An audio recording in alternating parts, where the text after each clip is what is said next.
خرم صاحب، یہ طارق فضل چودھری صاحب کی جو آفر تھی جو انہوں نے ٹی وی میں بیٹھ کے دی، اس پر بڑی بحث ہو رہی تھی، آپ نے بھی سنی ہوگی بحث، اور بہت سے لوگ سوال اٹھا رہے تھے کیا یہ حکومت کی طرف سے وہ آفر دے رہے ہیں یا ذاتی حیثیت میں، اور بعد میں پھر یہ موقف سامنے کہ ذاتی حیثیت میں ان کی رائے ہو سکتی ہے. تو سر یہ تو اب وہ کہہ رہے ہیں میں نے بڑی ذمہ داری سے یہ آفر دی ہے، تو ذمہ داری کے ساتھ ذاتی حیثیت کی رائے بھی ہو سکتی ہے یا فل رسپانسبلٹی کے ساتھ وہی چیز ٹی وی پہ بتائی جاتی ہے جو آپ کی پارٹی کہہ رہی ہوتی ہے؟ آپ کیسے سمجھ رہے ہیں اس معاملے کو؟ میرے بہت پیارے بھائی ہیں طارق فضل صاحب، انہوں نے بات کی ہے تو ذمہ داری سے کی ہوگی. میں آپ کو صرف یہ بتا سکتا ہوں کہ اس معاملے پر نہ ہی پی ایم ایل این میں نہ ہی حکومت کے اندر کوئی باضابطہ ڈسکشن ہوئی ہے. ہو سکتا ہے کوئی غیر رسمی ڈسکشن ہوئی ہو، تو میں تو آپ سے یہی درخواست کروں گا کہ طارق فضل چودھری صاحب ہی اس کی بہترین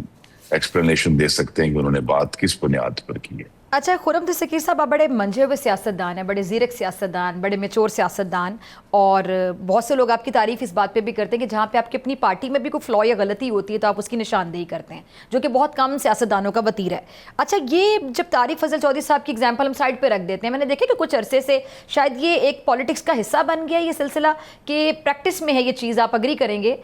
کہ بہت سے سیاستدان مین پرائم ٹائم شوز میں بیٹھ کے ایک بات کر دیتے ہیں جو بات اس حد تک وزنی ہوتی ہے کہ وہ اگلے 2 دن تک ڈسکس ہوتی رہتی ہے، اخبارات کی زینت بنتی ہے، ہیڈ لائنز کی زینت بنتی ہے، اگلے ٹاک شوز میں ڈسکس ہوتی ہے، اور بعد میں کہہ دیا جاتا ہے کہ یہ میرا ذاتی حیثیت میں ایک میری رائے تھی. تو کیا یہ واقعی ذاتی حیثیت میں رائے ہوتی ہے؟ بڑی سوچ سمجھ کے وہ رائے دی جاتی ہے، کسی ایک کا انتخاب کیا جاتا ہے اور اس کو پھر حکومت بھی آن نہیں کر رہی ہوتی، ایک پتہ پھینک دیا جاتا ہے کھیلنے کے لیے؟ جی، جو لوگ ذمہ دار ہیں انہیں تو ذمہ داری سے ہی بات کرنی چاہیے، لیکن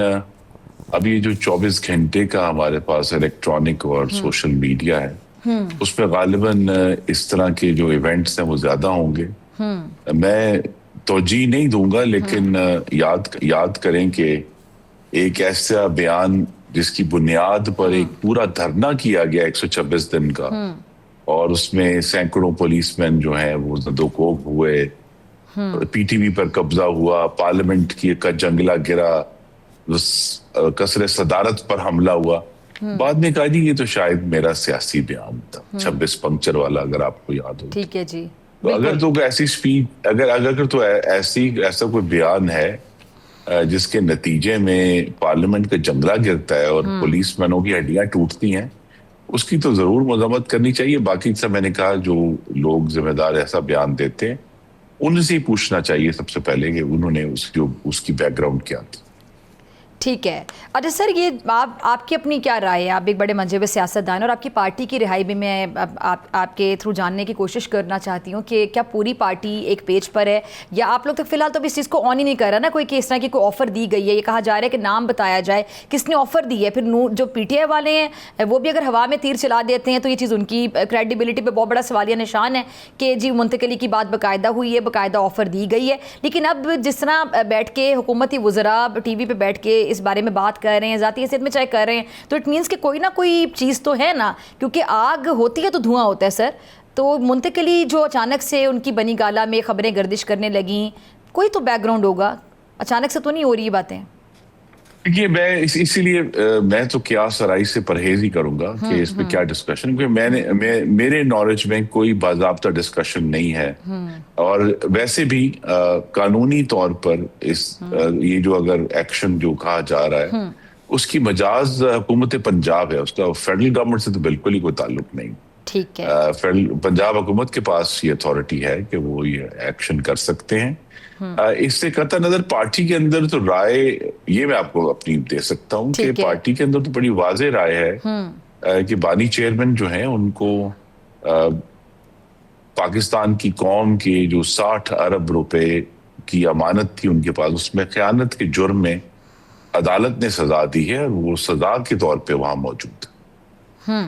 ٹھیک ہے جی. اچھا سر، میں آگے ذرا چلنا چاہوں گی. ابھی یہ جو گورنر پنجاب اور ہم دیکھتے ہیں کہ جی پنجاب حکومت بھی آمنے سامنے رہتے ہیں، اس کی کیا وجہ سمجھ آ رہی ہے؟ اس کی وجہ سے بہت سی پھر ایسی خبریں گردش کرتی ہیں کہ شاید پیپلز پارٹی اور نون لیگ کے جو معاملات ہیں وہ اتنے بہتر نہیں ہیں، اور شاید آگے جا کے یہ اس حد تک بھی خراب ہو سکتے ہیں کہ نون لیگ کی حکومت کو خطرہ ہو سکتا ہے. جی خطرہ تو میں نہیں دیکھ رہا، یہ بھی میری ذاتی رائے ہے، لیکن دیکھیے دو ایسی جماعتیں ایک مخلوط حکومت میں ہیں جو کہ انتخاب ایک دوسرے کے خلاف لڑتی ہیں، جو ہر صوبے میں ایک دوسرے کے خلاف جو ہیں وہ امیدوار ہیں حکومتیں بنانے کے، تو لہٰذا ان کے درمیان جب اس طرح کی کولیشن ہوگی تو اس میں اختلاف رائے بھی ہوگا، اس میں سیاسی پوسچرنگ بھی ہوگی، جو مختلف وقت پہ جماعتیں سمجھتی ہیں کہ انہیں ضرورت ہے وہ سرٹن ایشوز کے اوپر جو ہے وہ زیادہ شور کریں گے، بعض ایشو پر کم کریں گے، لیکن جو بنیادی جو مقصد تھا اور ہے اور رہے گا، اور جس میں اللہ تعالیٰ نے بڑی کامیابی دی ہے دونوں جماعتوں کو، وہ یہ کہ ملک کے اندر آج پہلے کے مقابلے میں بہت بہتر سیاسی اور معاشی استحکام ہے، اور سب سے بڑا چیلنج حقیقتاً سیاسی نہیں ہے، سب سے بڑا چیلنج اس وقت معاشی ہے کہ کس طرح اس استحکام کو پاکستان کے جو کروڑوں نوجوان مرد و خواتین ہیں ان کے لیے نیا اور بہتر روزگار کیسے پیدا ہو سکتا ہے، شرح نمو میں کیسے بہتری لائی جا سکتی ہے، پاکستان میں نئی انویسٹمنٹ جو ہے جس کے ہمارے پاس آفرز تو بہت ہیں لیکن ابھی انہیں آن دا گراؤنڈ آنا ہے، یہ سب کام جو ہے تو آنے والے دنوں میں بڑا چیلنج وہ معاشی ہے، معاشی نمو کا چیلنج ہے، روزگار کا چیلنج ہے، سیاسی چیلنج نہیں۔ تو خرم دستگیر صاحب آپ معیشت کی بات کریں تو کیا یہ لنک نہیں ہوتی؟ اگر ہم بات کریں کہ ٹھہراؤ جو ہوتا ہے تھوڑی سی کنسسٹنسی چاہیے ہوتی ہے، سیاسی استحکام چاہیے ہوتا ہے، تو سیاسی استحکام تو آ نہیں رہا جب سے یہ معاملات چل رہے ہیں، تب سے ہم یہ دیکھ رہے ہیں کہ جی اڈیالہ جیل کے ارد گرد بھی سیاست گھومتی رہتی ہے، سیاستدانوں کے بیانات میں بھی وہی چیز چل رہی ہوتی ہے، پی ٹی آئی والے جو ہیں وہ بھی چین سے نہیں بیٹھ رہے ہیں۔ اب دیکھ رہے ہیں کہ وہاں پہ کے پی کے میں ایک بڑی تبدیلی کے علی امین گنڈا پور صاحب کی جگہ سہیل افریدی صاحب آ گئے ہیں، سہیل افریدی صاحب کی جو گفتگو یا ان کے جو بیانات ہیں یا ان کی جس طرح کی سوچ ہے، سب سے بڑی بات کہ ان کا کمپیریزن مراد سعید صاحب کے ساتھ کیا جا رہا ہے، تو اگر وہ اتنی جارحانہ سیاست کریں گے تو پھر آگے بھی اسٹیبلٹی تو آتی ہوئی نظر نہیں آتی ہے۔ نہیں، میں تو آپ کے ناظرین سے استدعا کروں گا کہ اسٹیبلٹی کا جو اصل معیار ہے وہ یہ ہے کہ کیا جو ہماری مختلف اسمبلیاں ہیں، چاہے وہ قومی اسمبلی ہے یا چاروں صوبائی اسمبلیاں ہیں، وہاں جو میجورٹیز ہیں وہ سٹیبل ہیں کہ نہیں ہیں، اور اس وقت چاروں صوبوں میں اور وفاق میں میجورٹی سٹیبل ہے، تو بیانات جاری رہیں گے، مخالفتیں جاری رہیں گی،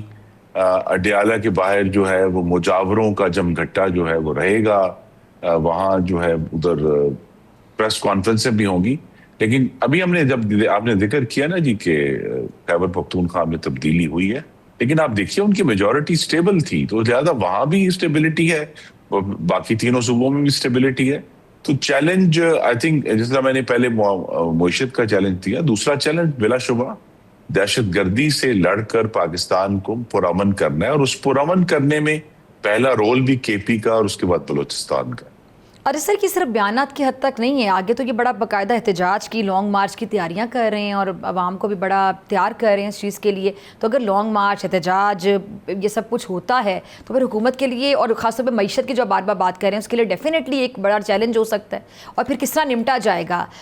جس طرح ٹی ایل پی کے ساتھ ہوا، ظاہری بات ہے سٹنگ گورنمنٹ کی بڑی ذمہ داری ہوتی ہے، حالات کو پھر آپ نے کنٹرول بھی کرنا ہے، قابو بھی کرنا ہے، اس کے لیے جو بھی اسٹریٹجی سمجھ آتی ہے اس کو استعمال بھی کیا جاتا ہے۔